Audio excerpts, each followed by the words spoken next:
Okay, so as we talked about a couple videos ago, there's many different types of air masses on the planet. There's warm air masses, cold air masses, moist air masses, dry air masses.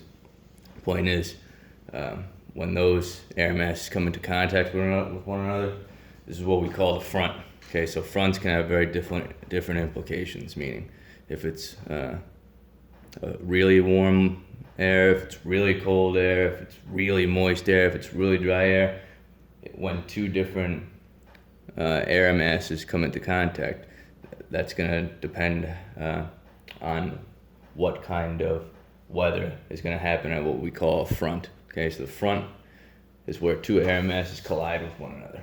Okay, this is an important concept. Okay, so try and think of fronts as being like two opposing armies. Okay, now a warm air mass, okay, is typically going to be more moist because it can hold more moisture. Okay, it's always going to be lower pressure than a cool air mass. Okay, and it's always going to be lighter than a cool air mass, as opposed to a cooler air mass. Cold air mass is always going to be higher in pressure. It's going to be heavier and it's going to sink under the warmer air mass. So the warmer air mass is always going to be relatively more buoyant than a cooler air mass. Okay, so when these two air masses come into contact, think of it like two colliding armies. If you're sitting at the point where the two armies meet, this is what you call a front. And when two armies collide, one of them is going to take the field eventually, depending on how much time passes. One of them is going to be the winner. Okay, think of that's what happens at a front. Which air mass is winning? That's the front that you're talking about. If the warm air mass wins, warm front. If the cold air mass wins, it's a cold front. The observer is always going to be at the front line. Okay, so remember, just like an army, one of the armies eventually is going to take the field. There's not going to be a stalemate. Okay, one of them is going to win. Now, I got a little demonstration to help you out. Now, always remember, warm air rises, cold air sinks. So, first we'll start with a cold front. Okay. Now, cold front. Remember, cold air takes the day. The cold air mass takes the day. So that means that the observer is sitting in a relatively warm spot. Okay. So think of this as you. Okay. You're sitting outside. It's 60, 65 degrees. You're saying to yourself, "Hey, what a beautiful day." All of a sudden, on comes in a cold air mass. What's going to happen to that warm, probably moist air is it's going to very quickly shoot up into the sky. Okay, the reason it shoots up into the sky so rapidly is because cold fronts are much more powerful. Okay, they have a lot more air pressure and they have a lot. They're much denser. They have a lot more power compared to a warm air mass. So when these two air masses collide at a cold front, it's gonna rapidly push that cold air mass really high up into the sky. The observer is gonna feel a drastic change, a drastic drop in temperature, accompanied by a very tall but very narrow cumulonimbus clouds. So if a cold air mass came in, if you were sitting at a cold front, you would probably see something like this. Very tall cumulonimbus clouds appear to kind of come out of nowhere.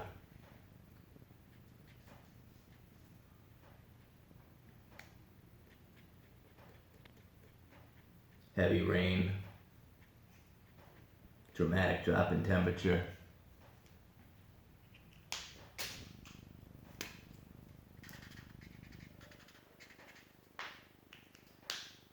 And this would leave you feeling, oh my God, what happened to my nice warm day?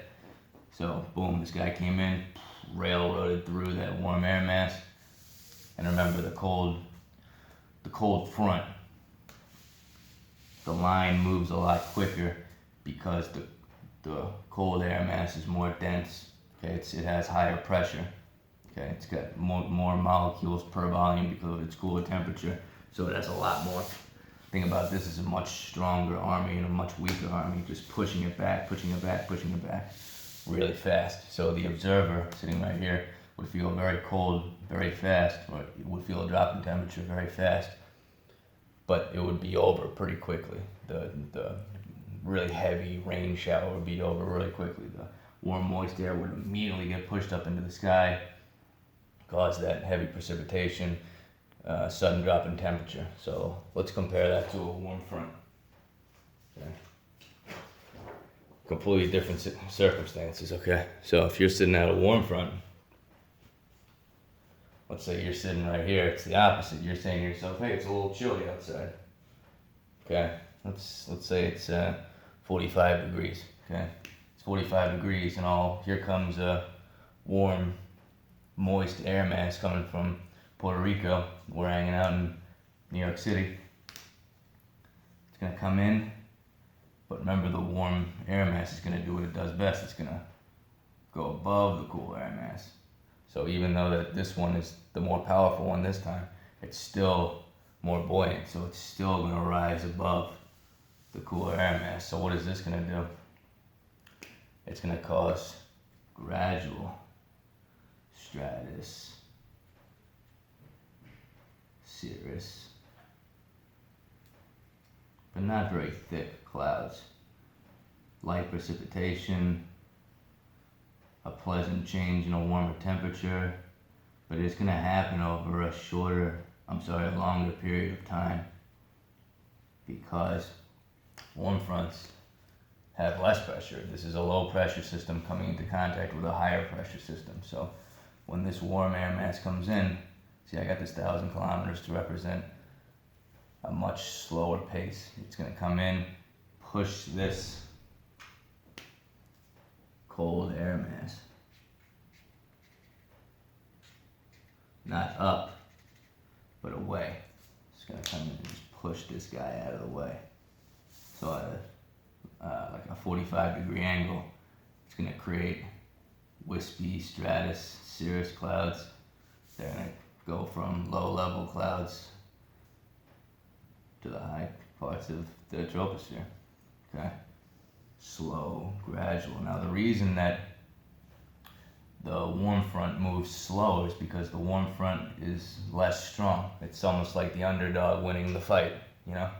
So the warm air mass is winning the fight against the cold air mass, but it's having a lot more difficult of a time. It's still pushing this cold air mass out of the way. So for the observer, let's say you want a nice, or kind of an unpleasant 45-degree day. Warm air mass comes in from Dominican Republic, pushes that cold air out of the way, and you're feeling pretty pleasant. You get a nice little shower in mid-March, and you're feeling a nice 60-degree day because of a warm, moist air mass that's coming in, replacing the cold air mass and creating light precipitation at a 45-degree angle. Okay, this is because the warm air mass moves slower when it comes into contact with the cold air mass. And as you can see, this takes place over 1,000 kilometers, where